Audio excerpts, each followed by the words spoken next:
The sound of a whip cracked through the air as Faith O'Brien struggled against the ropes that bound her to the wooden post in the center of town. Blood trickled down her wrists where the rough hemp had worn away her skin, but the physical pain was nothing compared to the humiliation burning in her chest as townsfolk gathered to watch her punishment. Wyoming Territory, 1878. Faith had been married to Harrison O'Brien for just shy of 3 years, and in that time, she'd learned that the charming businessman she'd wed in Chicago had hidden a monster beneath his polished exterior. Now, he stood before her, his face twisted with rage. "This is what happens to disobedient wives," Harrison announced to the growing crowd, his voice carrying across the dusty main street of Timber Creek. "Let this serve as a lesson to all." Faith's crime? She dared to speak with the bank manager about their joint account, discovering that Harrison had been systematically emptying it. When confronted, his response had been swift and brutal. Now she stood exposed to public shame, her honey-brown hair falling loose around her face, her blue dress torn at the shoulder. "Harrison, please," she whispered, her voice hoarse from crying. "This isn't right." Her husband leaned in close, his breath hot against her ear. "You'll stay here until sundown. Perhaps a day in the heat will teach you your place." As Harrison turned to walk away, adjusting his fine tailored jacket, the crowd parted. Some looked away in shame, others watched with morbid fascination. Faith closed her eyes, unwilling to meet their stares. "What in God's name is going on here?" The deep voice cut through the murmurs of the crowd. Faith opened her eyes to see a tall figure dismounting from a dappled gray horse. Dust clung to his worn leather chaps, and his face was partially shadowed by a wide-brimmed hat. Ethan Keller, the territory's most respected rancher, approached with purposeful strides. Harrison turned, annoyance flashing across his features. "This is a private matter, Keller, between a man and his wife." Ethan's green eyes narrowed as they moved from Harrison to Faith. She felt exposed under his gaze but lifted her chin defiantly. She might be humiliated, but she refused to appear broken. "Tying a woman to a post in the middle of town stopped being private the moment you made a spectacle of it," Ethan replied, his voice even, but carrying an undercurrent of steel. His hand rested casually on the handle of the knife at his belt. "The law gives a husband the right to discipline his wife," Harrison countered, though he took a step back when Ethan moved closer. "Not in Timber Creek, it doesn't." Ethan's gaze swept over the gathered crowd. "Sheriff Dawson, you allowing this?" The town sheriff shifted uncomfortably. "O'Brien said it would just be for an hour or so, to teach a lesson." "And what lesson would that be?" Ethan asked, his voice dangerously soft. Without waiting for an answer, he strode toward Faith, pulling his knife from its sheath. Harrison lunged forward, grabbing Ethan's arm. "You have no right—" In one fluid motion, Ethan twisted free, shoving Harrison back. "Touch me again, and you'll regret it." The crowd went silent as Ethan approached Faith. Up close, she could see the lines etched around his eyes, the result of years squinting against the sun. Though she'd seen him in town on occasion, they'd never spoken. He was something of a local legend, a former cavalry scout who'd built the most successful ranch in the territory through sheer determination. "Hold still, madam," he said quietly, reaching behind her to saw at the ropes. Faith felt the tension give way as the knife cut through her bindings. Her arms fell forward, numb and tingling, and she nearly collapsed before Ethan caught her elbow, steadying her. "This is outrageous!" Harrison sputtered, his face flushed with rage. "I'll have you arrested for interfering in my household affairs." Ethan ignored him, keeping his attention on Faith. "Can you stand?" he asked, his voice gentler than she'd expected from such a formidable man. She nodded, finding her voice. "Yes. Thank you." "Good." Ethan turned to face Harrison, placing himself between Faith and her husband. "O'Brien, if you ever lay a hand on your wife again, or try something like this, you'll answer to me personally, and trust me, you won't enjoy the conversation." Harrison's hand moved toward the inside of his jacket, and Faith gasped, knowing he kept a derringer there. "Ethan! He's armed!" But Ethan was faster. His revolver appeared in his hand as if by magic, cocked and aimed at Harrison's chest before the smaller man could draw his hidden weapon. "I wouldn't," Ethan advised calmly. The sheriff finally stepped forward, his hand on his own gun. "That's enough. O'Brien, go cool off. And you, Keller, put that away." Ethan holstered his weapon with reluctance. Mrs. O'Brien needs medical attention. Her wrists are bleeding. I'll take her to Doc Wilson's, the sheriff offered, clearly eager to defuse the situation. No, Faith said, surprising herself with the firmness in her voice. I won't go back to that house. She looked directly at Harrison. Not today, not ever. Harrison sneered. Don't be dramatic, Faith. Where exactly do you plan to go? You have no money, no family here. She can come to my ranch, Ethan said, the words seeming to surprise him as much as everyone else. I have a housekeeper, Mrs. Winters. She can look after Mrs. O'Brien until other arrangements can be made. Faith stared at him in shock. Why would this man, a virtual stranger, offer her sanctuary? Harrison laughed bitterly. So that's how it is? You've had your eye on my wife, Keller? I've had my eye on justice, Ethan replied evenly. Something you seem unfamiliar with. The sheriff raised his hands. Mrs. O'Brien is free to go wherever she chooses. O'Brien, I suggest you go home and calm down before you make things worse. Harrison's eyes darted between Faith, Ethan, and the sheriff. Finally, he straightened his jacket again, a gesture Faith had come to recognize as his attempt to regain control. This isn't over, he warned, before turning on his heel and stalking away. The crowd began to disperse, conversation bubbling as they went. Faith stood rooted to the spot, suddenly aware of how exposed she felt with her torn dress and disheveled hair. Mrs. O'Brien, Ethan said quietly, my offer stands. But I understand if you'd prefer other arrangements. Faith looked up at him, studying his weathered face. There was no hint of impropriety in his expression, only genuine concern. Why would you help me? She asked. You don't even know me. A ghost of a smile touched his lips. I know enough. No one deserves what happened to you today. He hesitated. My ranch is 10 miles out of town. It's peaceful there, safe. Faith glanced in the direction her husband had gone, then back at Ethan. She had no illusions about Harrison. He would make her pay dearly for this public humiliation. And yet, leaving with a man she barely knew carried its own risks. I have nowhere else to go, she admitted finally. But I don't want to impose. It's not an imposition. Ethan glanced at her bleeding wrists. Let's get you to Doc Wilson first. Then we can ride out to the ranch before nightfall. As they walked toward the doctor's office, Faith felt the stares of the remaining townspeople. Some looked sympathetic, others judgmental. She'd been the respectable wife of a businessman this morning. Now she was something else, entirely a woman walking away from her marriage, accepting the protection of another man. People will talk, she murmured. Ethan's expression hardened slightly. Let them. In my experience, those who have the most to say usually know the least about what truly matters. For the first time that day, Faith felt something like hope stirring in her chest. Whatever came next, she wouldn't face it tied to a post or trapped in a house with a man who saw her as property. For now, that would have to be enough. Dr. Wilson's office smelled of carbolic acid and herbs.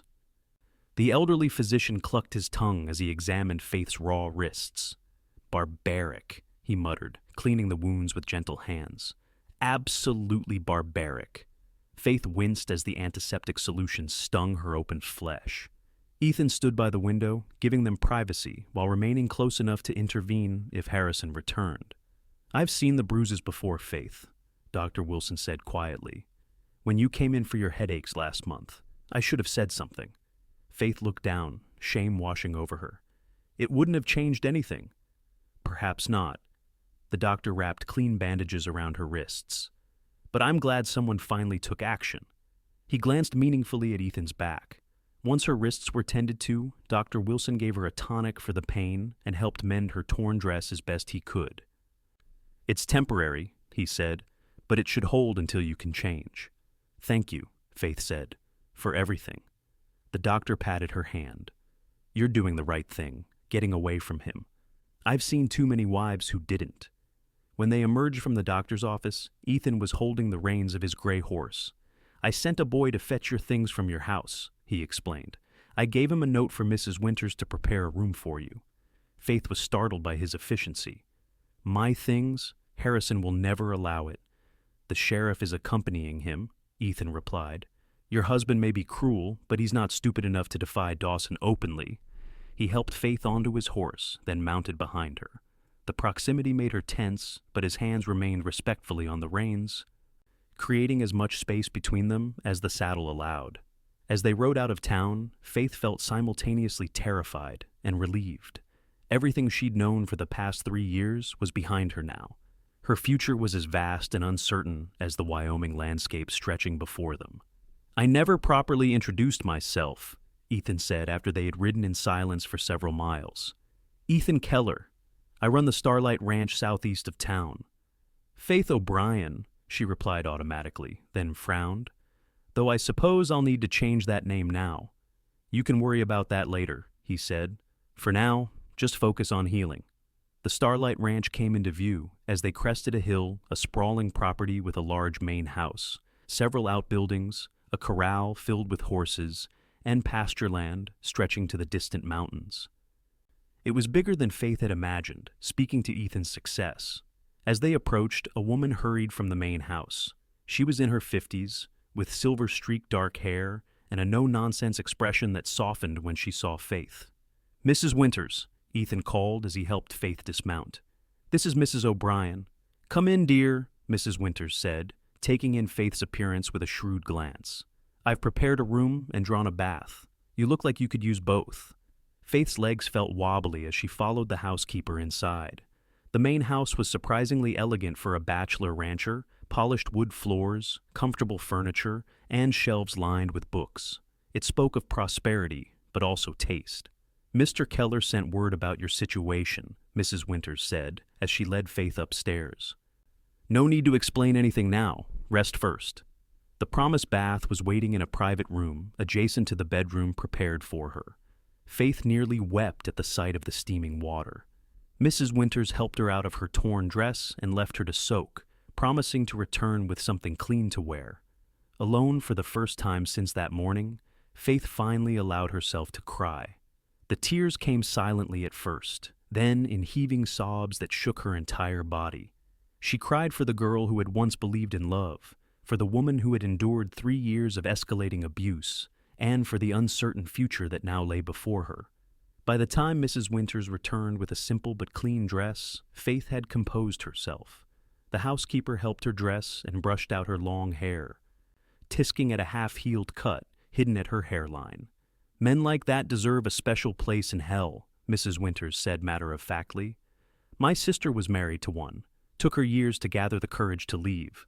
"What happened to her?" Faith asked. "She lives in Denver now, runs a millinery shop." Mrs. Winters smiled, found her feet and her voice. "You will too." A soft knock at the door interrupted them. Ethan stood there, hat in hand. "Your belongings arrived," he said, not entering the room. "And I wanted to let you know that supper will be ready soon, if you feel up to joining us." Faith nodded. "I'd like that, and thank you, Mr. Keller. I don't know how I'll ever repay your kindness." Something flickered in his eyes, perhaps discomfort at her gratitude. "No repayment necessary. It's what any decent person would do." But they both knew that wasn't true. The decent people of Timber Creek had stood by and watched as Harrison tied her to that post. Only Ethan had intervened. That evening, Faith joined Ethan and Mrs. Winters for a simple but hearty meal.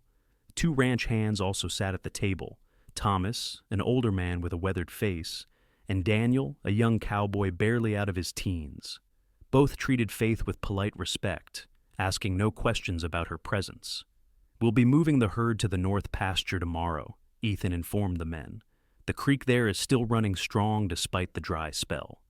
As they discussed ranch business, Faith observed Ethan. In town, he'd seemed imposing, almost dangerous. Here, among his people, he was still commanding, but in a different way, respected rather than feared. He listened when others spoke, considered their opinions, and made decisions without needing to assert his authority through force. It was so different from Harrison, who demanded obedience and viewed any suggestion as a challenge. After dinner, Faith insisted on helping Mrs. Winters with the dishes despite the older woman's protests. "I'm not an invalid," Faith said firmly, "and I won't be a burden while I'm here." Mrs. Winters smiled. "You've got spirit. Good. You'll need it." Later, Ethan found Faith on the front porch, watching the sunset paint the distant mountains in shades of gold and purple. "It's beautiful here," she said as he joined her, keeping a respectful distance. "It is." He leaned against the porch railing. "When I first saw this land, I knew this was where I belonged, fought in the war, scouted for the cavalry after that, but this—" He gestured toward the open landscape. "This is home." "I envy that certainty," Faith admitted. "I don't know where I belong anymore." Ethan studied her for a moment. "What did you do before you married O'Brien?" The question surprised her. "I taught school in Chicago. My father was a professor at the university there." "A teacher?" Ethan nodded as if this confirmed something. "Timber Creek School has been without one since Miss Abernathy left last spring. The children are running wild."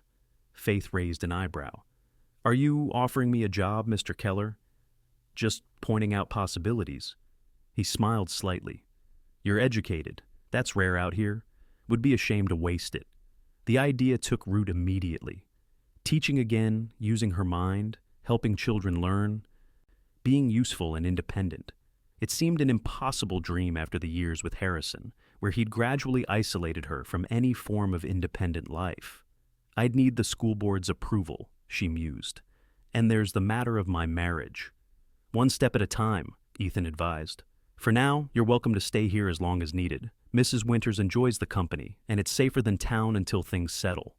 Faith nodded, grateful for his understanding.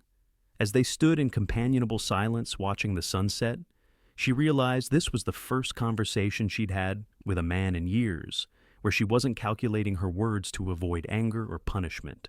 The freedom was dizzying. "Good night, Mr. Keller," she said finally, turning toward the door. "And thank you again." "Ethan," he corrected gently. "Out here. We don't stand on ceremony." She smiled. "Then good night, Ethan. I'm Faith." His answering smile transformed his face, softening the hard lines and reaching his eyes. "Good night, Faith. Sleep well?" In the days that followed, Faith settled into the rhythm of ranch life. Her wrists healed, leaving faint scars that would forever remind her of the day in town. Mrs. Winters became a friend and confidant, sharing stories of her own life and offering practical advice without judgment. Faith insisted on making herself useful, helping with cooking and household tasks. She also spent hours in Ethan's surprisingly extensive library, reacquainting herself with books Harrison had deemed unsuitable for a proper wife. Ethan himself was often busy with ranch work, leaving at dawn and returning at dusk. When their paths crossed, he was unfailingly polite, but maintained a certain distance that Faith appreciated. There was no pressure, no expectations, only the space to breathe and heal. A week after her arrival, Sheriff Dawson rode out to the ranch. Faith was in the garden with Mrs. Winters when he arrived, and her heart raced with fear that he'd come to take her back to Harrison. Ethan met the sheriff on the porch, his stance protective as he glanced toward Faith. She gathered her courage and joined them, nodding to Dawson. "Mrs. O'Brien," the sheriff said, removing his hat, "I've come with some news and papers for you to sign." "What kind of papers?" she asked warily. "Divorce petition." Dawson pulled documents from his saddlebag. "Your husband has agreed to dissolve the marriage, with certain conditions." Faith exchanged a surprised glance with Ethan. Harrison had always vowed he would never grant her a divorce, claiming it would shame him in business circles. "What changed his mind?" Ethan asked, voicing her thoughts. Dawson looked uncomfortable. "There's been some developments in town. Seems O'Brien had financial troubles he was hiding. Banks foreclosing on the house, and there are rumors about misappropriated funds." Understanding dawned on Faith. "The money from our account. He wasn't just controlling it, he needed it to cover his debts." "Appears so," Dawson confirmed. "He's skipping town, heading to Denver. Says he'll sign the papers if you make no claim on any remaining assets and assume responsibility for any household debts." Faith laughed bitterly. "How generous. He empties our accounts, then offers me freedom in exchange for taking on his debts." "Don't sign anything yet," Ethan advised. "We should have a lawyer review these papers." Dawson nodded. "That's wise. I can take them to Judge Parker's clerk in the morning. He has legal training." As they discussed the details, Faith felt a strange lightness growing within her. Harrison was leaving. The possibility of freedom, real freedom, was suddenly within reach. The practical challenges remained daunting, but the immediate threat of her husband was dissolving. Later, after the sheriff departed, Faith found Ethan in the barn, brushing down his horse. She approached hesitantly, still clutching the divorce papers. "I can't believe he's actually letting me go," she said. Ethan continued brushing, his movements methodical. Men like O'Brien always protect themselves first. When threatened, they cut their losses. "I should feel relieved," Faith said, leaning against a post. "Instead, I feel angry. 3 years of my life, gone. And now he just runs away, starting fresh while I'm left picking up the pieces." Ethan stopped brushing and turned to face her. "You're young, Faith. Barely 23 if I had to guess. You have time to build something new, something better." 24, she corrected with a small smile. "And you're right. I know you're right. It's just—" She gestured helplessly. "It's just that it's unfair," Ethan finished for her. "And it is. But I've learned that dwelling on life's injustices only poisons your own soul." He returned to brushing his horse. Better to focus on what comes next. Faith studied him, sensing there was a story behind his words. "You sound like you're speaking from experience." Ethan was quiet for so long that she thought he wouldn't answer. Finally, he said, "I lost my wife and son during the war. Raiders came through our farm in Missouri while I was away fighting. By the time I returned, there was nothing left but ashes." Faith's hand flew to her mouth. "Ethan, I'm so sorry." He nodded once, acknowledging her sympathy. "For a long time, I was consumed by rage, wanted vengeance, almost destroyed myself, hunting for men who probably died themselves in the war. Then one day, I realized Eliza would have hated what I'd become. So you came west," Faith surmised. "Eventually, scouted for the army first, then decided I wanted to build something, not just survive." He patted his horse's neck. "Found this land, started with just a few head of cattle. Now—" He gestured to the thriving ranch around them. Faith absorbed his story, understanding now why he'd been so quick to help her. He knew what it meant to start over, to build a life from ruins. "The school board meets next week," she said, changing the subject. "I've written to them about the teaching position." Ethan's expression brightened. "That's good. They'd be fools not to hire you." "I'll need somewhere to live in town," she continued. "Once the divorce is finalized." A shadow passed over his face. "No rush on that account. Like I said, you're welcome here as long as needed." Faith studied him, wondering at his reluctance to see her go. Was it merely concern for her safety, or something more? The thought both thrilled and terrified her. She wasn't ready for such considerations. Not with her marriage barely dissolved and her life in transition. "One step at a time," she echoed his earlier advice. "For now, I'm grateful for the refuge." 2 weeks later, Faith stood before the Timber Creek School Board, 5 men and 2 women who regarded her with varying degrees of skepticism and interest. "Mrs. O'Brien," said Mr. Reynolds, the board chairman, "your qualifications are impressive, but there are concerns about your personal situation." Faith had expected this. News of her public humiliation, subsequent departure from her husband's home, and pending divorce had spread through town like wildfire. Some viewed her with sympathy, others with suspicion. "My personal situation is precisely why I'm seeking employment, Mr. Reynolds," she replied evenly. "I intend to support myself. As for my qualifications, I taught for 2 years in Chicago before my marriage, and I've kept up with educational developments through my reading." Mrs. Hollister, one of the 2 women on the board, leaned forward. "The children need stability, Mrs. O'Brien. Can you provide that, given your circumstances?" Faith met her gaze steadily. "I believe children also need a teacher who can demonstrate resilience and moral courage, Mrs. Hollister. I've faced adversity and chosen to build a new life rather than accept mistreatment. That's a lesson worth sharing." A murmur went through the board members. Faith waited, her heart pounding, but her exterior calm. This job meant more than financial independence. It represented her return to the woman she had been before Harrison, the educated, confident teacher who had dreams beyond being someone's wife. Mr. Reynolds cleared his throat. "There's also the matter of your pending divorce. Some parents might object to a divorced woman teaching their children." Before Faith could respond, the schoolroom door opened. Ethan Keller stepped inside, removing his hat as every head turned toward him. "Pardon the interruption," he said, nodding to the board. I heard the school position was being discussed today. Mr. Reynolds straightened. Ethan's status as the area's largest landowner and employer clearly carried weight. Mr. Keller, we were just reviewing Mrs. O'Brien's application. Ethan moved to stand near Faith, not beside her, but close enough to signal his support. Then I'd like to add my endorsement. Mrs. O'Brien is exactly what our school needs: educated, dedicated, and principled. You seem quite certain of her character, considering how recently you've made her acquaintance, Mrs. Hollister observed with raised eyebrows. A hint of steel entered Ethan's voice. I judge people by their actions, madam. Mrs. O'Brien has shown remarkable courage and dignity. As for her teaching abilities, perhaps we should focus on those, rather than gossip about her personal life. Faith felt a rush of gratitude, though she hadn't asked for his intervention. She'd wanted to win this position on her own merits. Still, in a town where a woman's reputation was fragile currency, Ethan's public support carried significant weight. Mr. Reynolds looked uncomfortable. We appreciate your input, Mr. Keller. The board will deliberate and inform Mrs. O'Brien of our decision by week's end. Outside the schoolhouse, Faith turned to Ethan. You didn't have to do that.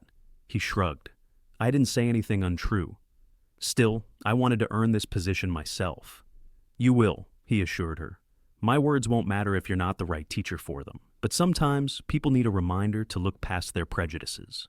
They walked together toward the general store, where Faith needed to purchase some personal items. The town's residents watched them with undisguised interest. Faith was acutely aware of how their friendship might appear to others, a soon-to-be divorced woman living at the ranch of an unmarried man. People are staring, she murmured. Let them, Ethan replied, echoing his words from that first day. Their opinions aren't worth sacrificing your future over. In the general store, Mrs. Peterson, the owner's wife, gave Faith a cold look before reluctantly serving her. Faith purchased soap, hairpins, and writing paper, with money she'd earned helping Mrs. Winters preserve the summer's fruit harvest. As they left the store, a familiar figure appeared on the boardwalk ahead. Harrison O'Brien, his once immaculate appearance now somewhat diminished, stared at Faith with naked hostility. Faith froze, her purchases clutched to her chest. O'Brien, Ethan acknowledged neutrally. I heard you were leaving town. Harrison's gaze slid from Faith to Ethan. I am just finalizing some business. His lip curled. I see you wasted no time moving my wife into your home, Keller. Faith felt her face flush with anger. I'm not your wife anymore, Harrison. The papers are signed. And already warming another man's bed, Harrison sneered. You always were a disappointment. Ethan stepped forward, his expression dangerous. Apologize to the lady. Harrison laughed. Lady? That's generous. He lowered his voice. Watch yourself, Keller. She'll bleed you dry, just like she did me. Faith saw Ethan's hands clench into fists and quickly touched his arm. He's not worth it, she said softly. Please, Ethan. For a moment, she thought he might ignore her, but then he took a deep breath and stepped back. You're right. Harrison smirked, taking Ethan's restraint for weakness. Always suspected you were all talk, Keller. Ethan's voice was deadly calm when he replied, I promised Mrs. O'Brien I wouldn't harm you. Consider yourself fortunate. Now, I suggest you continue with your departure plans. Immediately. Something in his tone must have conveyed the seriousness of the threat, because Harrison's smirk faltered. He glanced between them once more, then turned and walked away without another word. Faith released a shaky breath. Thank you for not escalating that situation. Ethan was still watching Harrison's retreating figure. Don't thank me. I wanted nothing more than to knock that smirk off his face. He looked down at her hand, still resting on his arm. But you're right. He's not worth it. Faith became aware that half the town seemed to be watching their exchange. She removed her hand from his arm, conscious of appearances. We should head back to the ranch. As they rode home, Faith reflected on the encounter. Despite her fear at seeing Harrison, she'd stood her ground. Progress, she decided. Small steps toward reclaiming herself. 3 days later, a messenger arrived at the ranch with a letter from the school board. Faith's hands trembled as she broke the seal, Ethan and Mrs. Winters watching anxiously. They've offered me the position, she announced, looking up with a brilliant smile. "Starting next month, when the fall term begins." Mrs. Winters clapped her hands in delight. "Wonderful news. We must celebrate." Ethan's smile was more restrained, but his eyes shone with genuine pleasure for her. "Congratulations, Faith. They made the right choice." That evening, Mrs. Winters prepared a special dinner to celebrate. Even the ranch hands joined in, raising glasses to "teacher," as they had taken to calling Faith. After dinner, Faith found Ethan on the porch again, looking out at the land he'd built into a thriving ranch. The setting sun cast long shadows across the pastures. "I'll need to find lodgings in town," she said, joining him at the railing. "It wouldn't be proper to continue staying here once I start teaching." Ethan nodded slowly. "I know. Mrs. Cooper at the boarding house takes in respectable women. Her rates are reasonable. I'll speak with her tomorrow." Faith hesitated. "I want to thank you, Ethan, for everything. I don't know what would have happened if you hadn't intervened that day." He turned to face her, his expression serious. "You would have found another way, Faith. You're stronger than you realize." "Perhaps," she acknowledged, "but your kindness made the path easier." She studied his face in the fading light. "Why did you do it? Truly?" Ethan was silent for a long moment, gathering his thoughts. "When I saw you tied to that post, it wasn't just anger I felt. It was recognition." He looked away. "After I lost my family, I felt trapped by grief and rage, tied to a past I couldn't change. It took years to cut those ropes." His voice softened. "No one deserves to be bound that way, Faith." The vulnerability in his admission touched her deeply. Without thinking, she reached out and took his hand. It was calloused and warm against her own. "Thank you for trusting me with that," she said quietly. Their eyes met, and Faith felt a current pass between them, something new and fragile, but undeniably real. For a moment, she thought he might move closer, and found herself hoping he would. Instead, he gently squeezed her hand before releasing it. "It's getting late," he said. "And you have a busy day tomorrow, teacher." She smiled at the nickname, understanding his restraint. They both knew that anything beyond friendship would be complicated by her recent divorce and her need to establish herself independently in the community. Whatever was growing between them would need time. "Good night, Ethan." "Good night, Faith." The following weeks brought significant changes. Faith secured a room at Mrs. Cooper's boarding house in town, a small but comfortable space that would become her first truly independent home. The school board provided a modest advance on her salary to help with necessities. Harrison O'Brien departed for Denver, leaving behind unpaid debts and damaged reputations.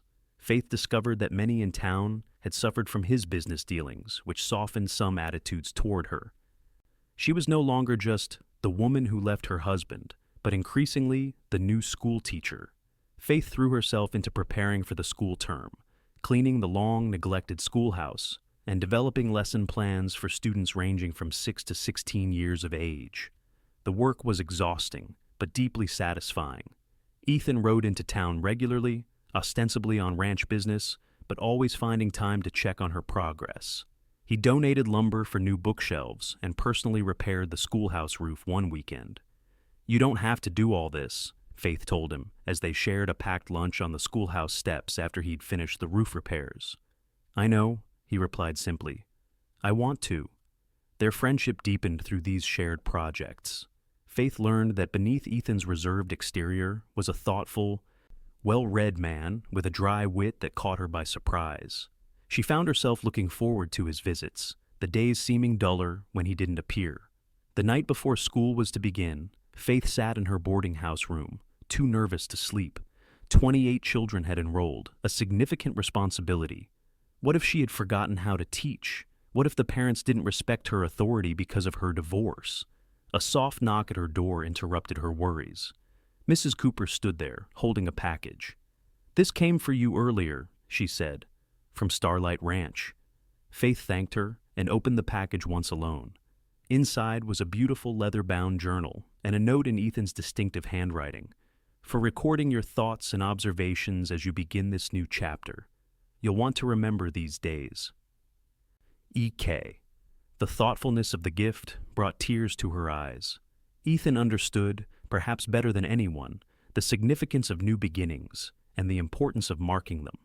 That night, she wrote her first entry, pouring out her fears and hopes for the future. The act of putting words on paper was cathartic, helping her organize her thoughts and find her courage. The first day of school dawned bright and clear. Faith dressed carefully in her best blue dress, braided her hair in a coronet around her head, and walked to the schoolhouse with butterflies in her stomach. Children and parents were already gathering when she arrived. Some greeted her warmly, others with reservation. Faith unlocked the schoolhouse door, took a deep breath, and rang the bell to call her students inside. To her surprise, Ethan's horse was tied to a post across the street.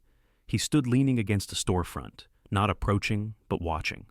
When their eyes met, he tipped his hat in a gesture of support. That simple acknowledgement steadied her nerves. The first day was chaotic, but exhilarating. The children tested her, as all students do with a new teacher, but Faith established firm but fair boundaries.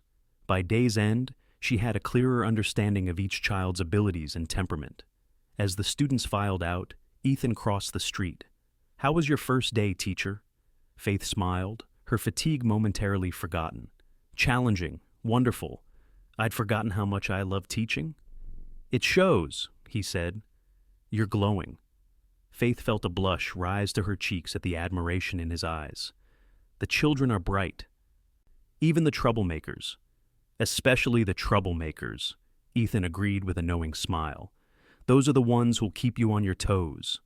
"Are you speaking from experience, Mr. Keller?" she teased.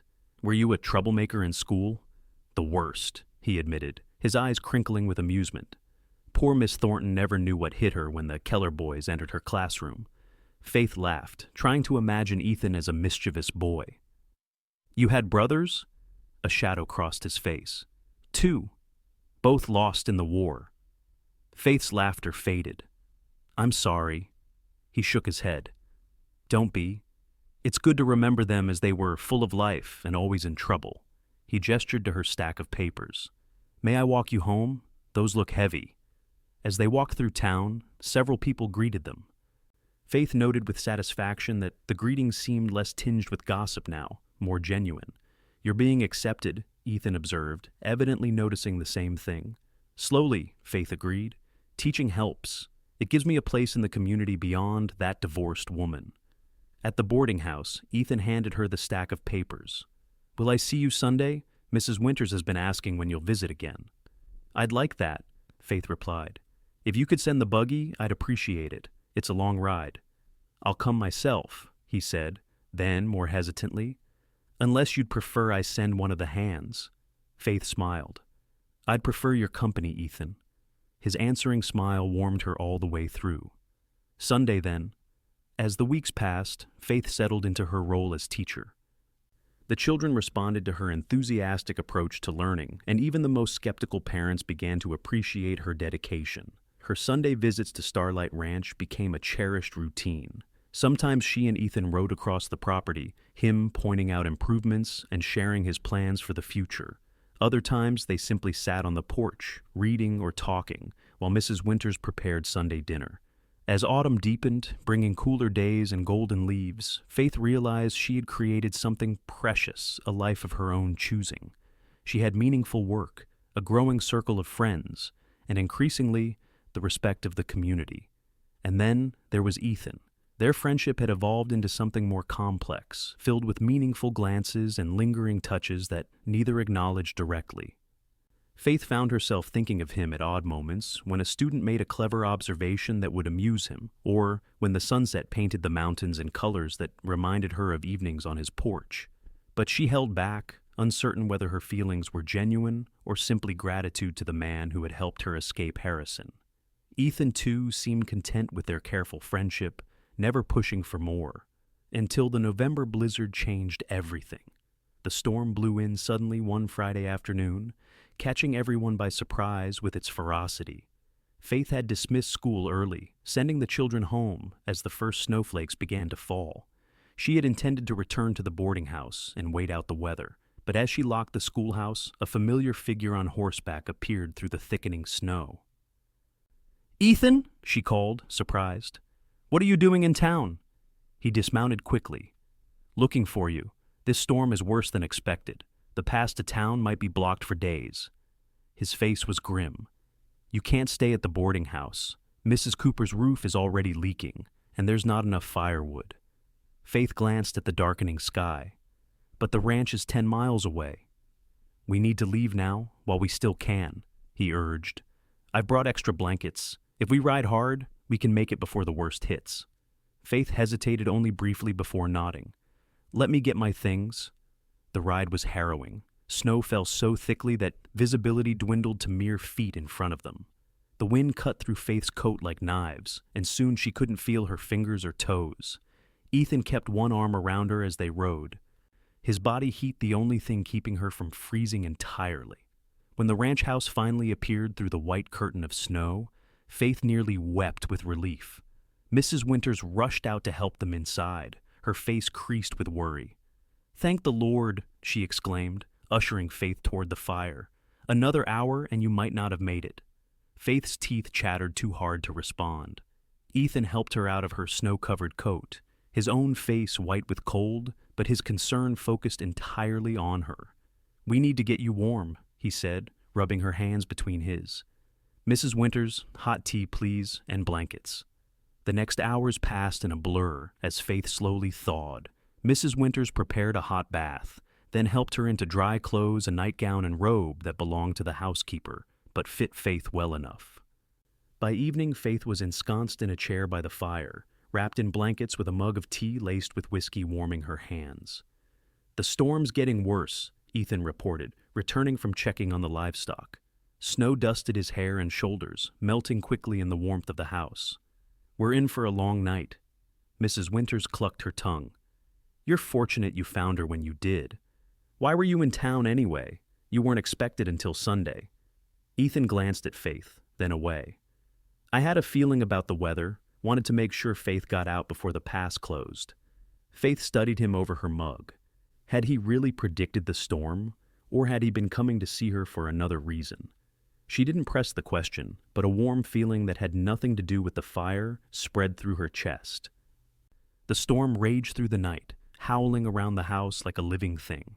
Faith woke several times, disoriented by the unfamiliar room and the constant noise of the wind. Each time, she reminded herself that she was safe at Starlight Ranch and drifted back to sleep. Morning brought an eerie silence as the storm finally passed. Faith dressed in borrowed clothes, a skirt and blouse from Mrs. Winters, that were slightly too large, and made her way downstairs. The house was quiet, with no sign of the housekeeper or Ethan.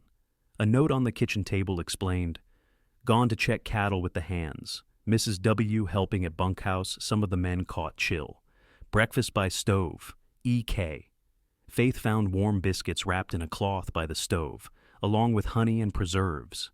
As she ate, she gazed out the window at the transformed landscape. Snow covered everything, pristine and blinding in the morning sun. Drifts reached halfway up the corral fences, and the path to the barn had been cleared, the snow piled higher than a man's head on either side. She was washing her dishes when Ethan returned, stomping snow from his boots at the door. His face was red from cold, but he smiled when he saw her. "You're looking better," he said. "Warmer, at least." "Much," she agreed. "How are the cattle?" "Lost a few, but most made it through. The men drove them into the sheltered valley yesterday before the worst hit." He removed his coat and gloves, then poured himself coffee. "The pass to town is completely blocked. Might be days before it's passable." Faith nodded, unsurprised. "I'm sorry to impose on your hospitality again." Ethan looked at her over his coffee mug. "You're never an imposition, Faith." The simple statement held such warmth that Faith felt herself blushing. "Still, I should help while I'm here. What needs doing?" Ethan chuckled. "Always determined to earn your keep." He considered. "Mrs. Winters could use help preparing food for the men. They'll be working round the clock to keep the livestock alive through this cold." Faith spent the day in the kitchen with Mrs. Winters, baking bread and preparing stew large enough to feed the dozen men working on the ranch. The physical labor was welcome after months of teaching, and the two women fell into an easy rhythm of work and conversation.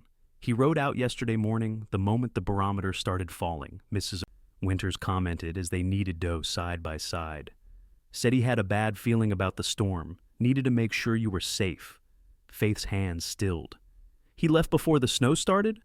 Mrs. Winters nodded, a knowing look in her eyes. Been running this ranch for 10 years, and I've never seen him abandon work for a weather hunch. She patted Faith's flower-covered hand.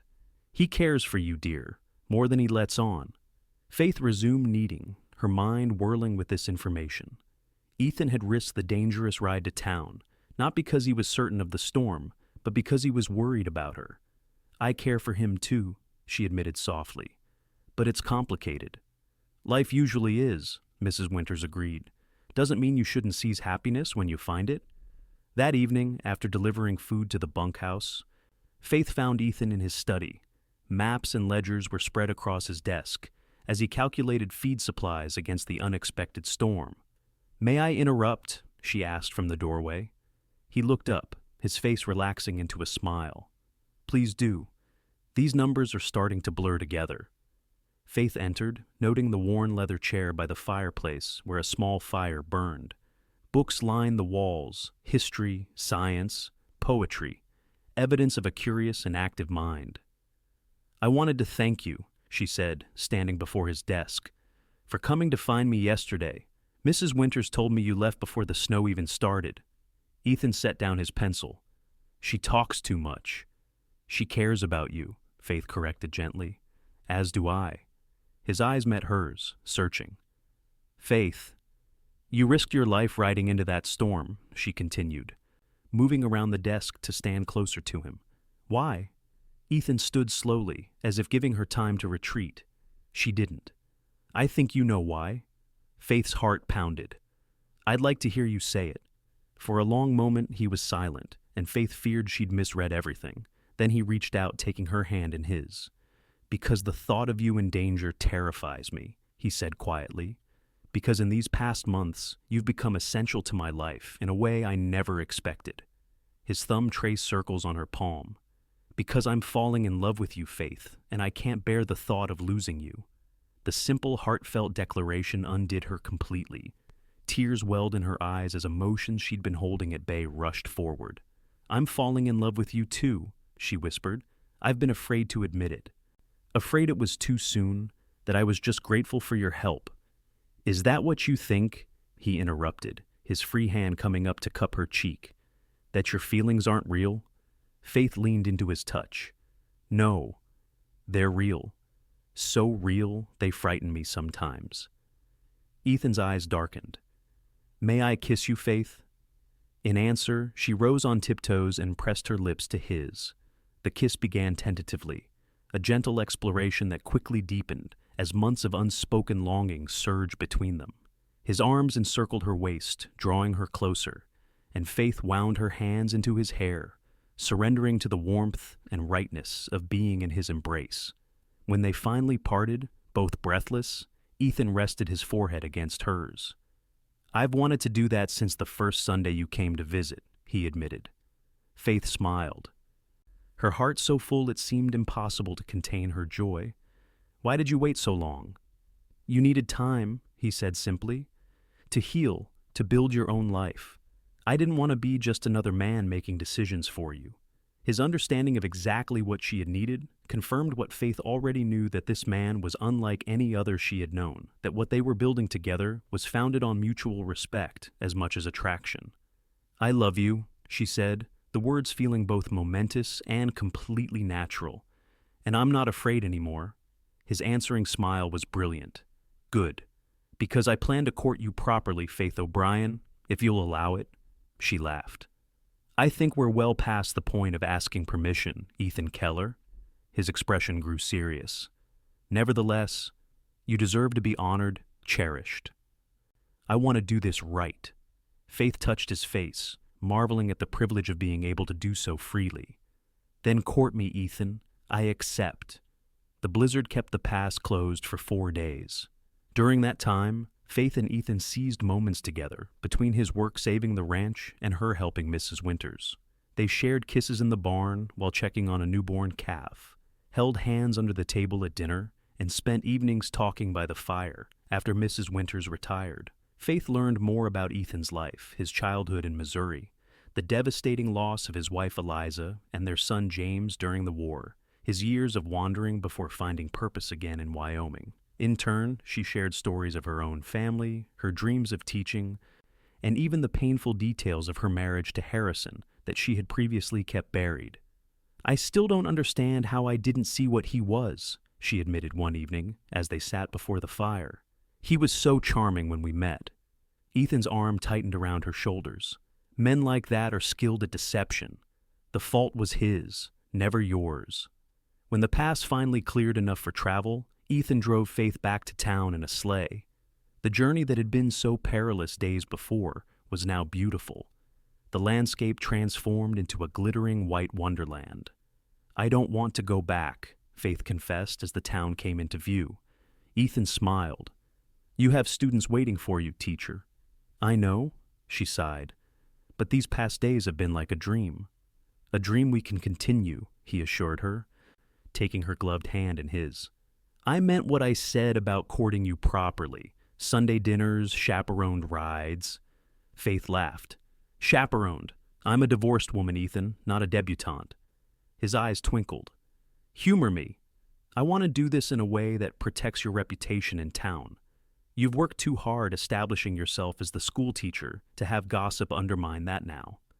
She sobered, recognizing the wisdom in his words. As a teacher, she was held to stricter standards than most. "You're right. Thank you for thinking of that." Their courtship proceeded exactly as Ethan had promised, proper, respectful, and increasingly difficult to maintain as their feelings deepened. They attended church together, took Sunday rides with Mrs. Winters as chaperone, and exchanged letters during the week when ranch work kept Ethan too busy to visit town. The townspeople watched with interest, but Faith's dedication to her students and Ethan's standing in the community gradually turned initial skepticism into cautious approval. By Christmas, when Ethan escorted Faith to the town's holiday celebration, they were acknowledged as a couple by most. The school term ended for winter break, and Faith found herself with 2 weeks of freedom. Mrs. Winters had traveled east to visit her sister for the holidays, leaving the ranch house without its usual chaperone. "You should stay in town," Ethan said when Faith mentioned visiting during the break. "Without Mrs. Winters, people would talk," Faith finished for him. "I know." She couldn't hide her disappointment entirely. "I'll miss you." Ethan's expression softened. "I'll come to town as often as weather permits." Christmas Eve brought another snowfall, gentler than November's blizzard, but enough to dust the town in fresh white powder. Faith attended the church service alone, Ethan having sent word that ranch matters would keep him away. As she walked back to the boarding house, her heart heavy with unexpected loneliness, a familiar figure stepped out of the shadows near the gate. "Ethan!" she exclaimed, joy replacing melancholy in an instant. "You came!" He smiled, snowflakes catching in his hair and on the shoulders of his good coat. "I couldn't stay away. Not tonight." Faith glanced around. The street was empty, everyone either at home with family or still at the church social. "It's late. Mrs. Cooper will be asleep." "I know," Ethan said, his expression unusually nervous. "I was hoping we might talk here, just for a few minutes." Faith nodded, curious about his demeanor. "Of course." Ethan took a deep breath, a cloud forming in the cold air. "Faith, these past months have been the happiest I've known since before the war. You've brought light and laughter back into my life when I thought those things were lost to me forever." Faith's heart began to race. "Ethan," he reached into his pocket and withdrew a small box. "I had planned to wait until spring to give you more time, but I find I don't want to wait any longer." He opened the box to reveal a delicate gold ring set with a single pearl surrounded by tiny diamonds. "Faith O'Brien, would you do me the tremendous honor of becoming my wife?" Joy burst through Faith like sunshine breaking through clouds. "Yes," she breathed. "Yes, Ethan, I will marry you." His smile was radiant as he slipped the ring onto her finger. It fit perfectly, the pearl glowing softly in the snowy moonlight. "It was my grandmother's," he explained. "My mother sent it when I wrote to her about you." Faith held up her hand, admiring the ring's simple elegance. "It's beautiful." She looked up at him. "You wrote to your mother about me?" "Pages and pages," he admitted with a laugh. "Poor woman probably knows more about you than she ever wanted to." Faith threw propriety to the winds and flung her arms around his neck, kissing him soundly. Ethan responded eagerly, lifting her off her feet in his enthusiasm. "When?" she asked when they finally separated. When shall we marry? As soon as you're ready, he replied. Tomorrow or next year, it's your decision. Faith considered. Her divorce had been finalized months ago, but she knew some would still view a hasty marriage with suspicion. On the other hand, life on the frontier was unpredictable, and she had wasted enough time already. Spring, she decided. After the school term ends, that gives us 3 months to prepare, and no one can accuse us of unseemly haste. Ethan nodded, clearly pleased. Spring it is, April, when the wildflowers start blooming in the north pasture. They parted reluctantly, both aware of the impropriety of a longer meeting at this hour. Faith practically floated up to her room, too excited to sleep. She wrote in the journal Ethan had given her, recording every detail of his proposal so she would never forget this perfect night. The following weeks passed in a blur of congratulations, planning, and continuing her teaching duties. Faith was touched by how genuinely happy most of the townspeople seemed for her, though a few still sniffed disapprovingly at her hasty remarriage. As April approached, Faith found herself increasingly impatient for the school term to end. She loved teaching, but the prospect of becoming Ethan's wife and mistress of Starlight Ranch filled her with eager anticipation. They decided on a simple ceremony at the ranch, with only close friends in attendance. Faith would wear a new dress of pale blue silk, not white, as this was her second marriage, but still elegant and bridal. 2 weeks before the wedding, as Faith was dismissing her students for the day, a commotion in the street caught her attention. Raised voices, then the unmistakable sound of a gunshot. Heart pounding, Faith ordered the remaining children to stay inside and rushed to the schoolhouse door. What she saw froze her blood. Harrison O'Brien stood in the middle of the street, a smoking pistol in his hand. Opposite him, Ethan was pressing a hand to his side, blood seeping between his fingers. "Ethan!" Faith screamed, running toward him without thought for her own safety. Harrison turned at her voice, his face twisted with hatred.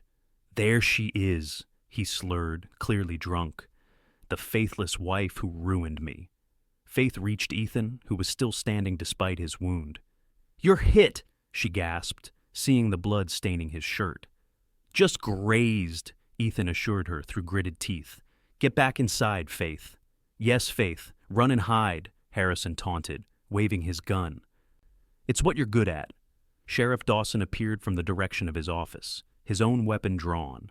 "Drop the gun, O'Brien." Harrison ignored him, his bloodshot eyes fixed on Faith and Ethan. "Came back to settle accounts," he announced. "Denver didn't work out so well. Seems my reputation followed me." He glared at Faith. "Your fault, all of it." "Harrison, please," Faith said, trying to keep her voice steady. "Put the gun down before someone gets hurt." "Too late for that," Harrison snarled. "Already shot your cowboy. Next bullet's for you, dear wife." Everything happened at once. Harrison raised his gun toward Faith. Ethan shoved her behind him, reaching for his own weapon. The sheriff shouted a final warning. 2 shots rang out simultaneously. Harrison crumpled to the ground. Ethan staggered, but remained standing, his gun smoking. Faith clutched Ethan's arm, her heart pounding so hard she thought it might burst. "Ethan, are you—" "I'm all right," he assured her, though his face was pale with pain. "Are you hurt?" She shook her head wordlessly as the sheriff approached Harrison's fallen form. After a moment, Dawson looked up and shook his head. "He's gone." A crowd had gathered, drawn by the gunfire. Faith saw her students' faces pressed against the schoolhouse windows and realized with horror that they had witnessed the entire confrontation. "Let's get you to Doc Wilson," she said to Ethan, forcing herself to remain calm despite the shock coursing through her. "You're bleeding." "Both of you were hit," Dawson called, hurrying over. "Faith, your arm." Faith looked down in surprise to see blood soaking her sleeve. In the chaos, she hadn't even felt the bullet graze her upper arm. Now that she was aware of it, the wound began to throb painfully. Doc Wilson treated them both at his office.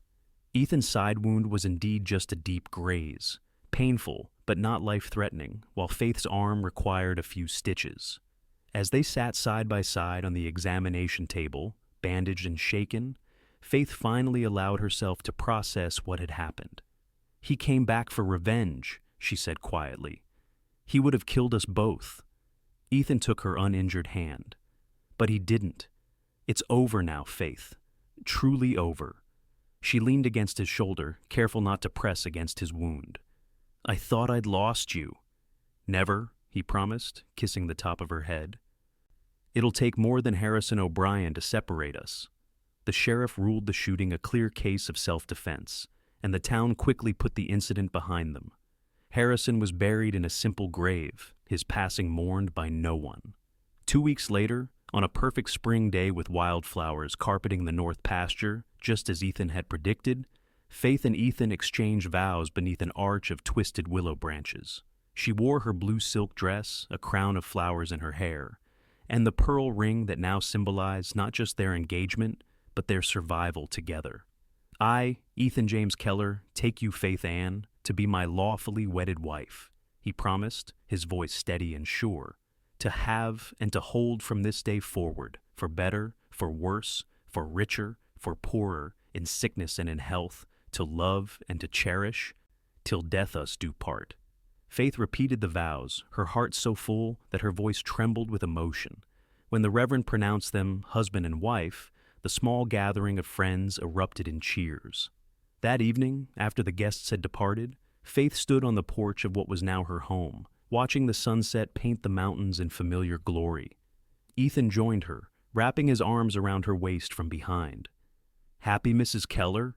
he murmured against her ear. Faith turned in his embrace, lifting her face for his kiss. "More than I ever dreamed possible." They stood together as darkness fell, the stars appearing one by one above Starlight Ranch. Faith thought of that terrible day almost a year ago when she had stood tied to a post, humiliated and hopeless. How could she have known then that her lowest moment would lead to this profound happiness? "What are you thinking?" Ethan asked, noticing her contemplative expression. Faith smiled, touching the faded scars on her wrists, a reminder of how far she had come. "I'm thinking that sometimes what seems like an ending is really just the beginning." Ethan kissed her again, and Faith surrendered to the promise of their future together, a future built on strength, respect, and a love that had cut through the ropes of her past to set her free. 5 years later, Faith sat on the porch swing of Starlight Ranch, watching her 3-year-old daughter, Elizabeth, chase butterflies in the garden. Beside her, Ethan held their infant son, James, named for the child he had lost long ago. "The Wilsons are bringing their children for dinner," Faith reminded him, "and Thomas and Sarah are coming with their new baby." Ethan smiled, adjusting James in his arms as the baby slept peacefully. "The house will be full, just as you like it." Faith nodded, contentment washing over her. In the years since their marriage, Starlight Ranch had become known not just for its cattle, but for its hospitality. Their home was frequently filled with friends, neighbors, and Faith's former students, who still visited their teacher even after she'd left the schoolhouse to raise her family. She hadn't given up teaching entirely, though. 2 days a week, she held classes for the ranch children and those from neighboring properties who lived too far from town to attend school regularly. It was the perfect balanced motherhood, teaching, and partnership in the ranch that continued to thrive under their joint care. "Do you ever think about that day?" Faith asked quietly, her eyes on their daughter. "When you cut me free?" Ethan followed her gaze to Elizabeth, whose golden hair and determined spirit were so like her mother's. "Sometimes," he admitted, "usually when I see you like this, happy, surrounded by our family, I think about how close I came to riding past town that day without stopping." Faith reached for his hand. "But you didn't." "No," he agreed, squeezing her fingers. "Something made me stop. Best decision I ever made." Elizabeth ran up the porch steps, her small face flushed with excitement. "Papa, I caught a butterfly." "Did you, princess?" Ethan handed the sleeping baby to Faith and lifted his daughter onto his lap. "And did you let it go again?" Elizabeth nodded solemnly. "You said butterflies need to be free to fly." "That's right," Ethan confirmed, sharing a meaningful glance with Faith over their daughter's head. "Some things are just meant to be free." As the sun set on another day at Starlight Ranch, Faith looked at her husband and children with a heart full of gratitude. From the darkest chapter of her life had emerged this beautiful story, proof that with courage, love, and a helping hand at the right moment, anyone could find their way to freedom and happiness. And as the first stars appeared above their home, the stars that had given the ranch its name, Faith said a silent prayer of thanks for the man who had cut her ropes and vowed his love, changing both their lives forever.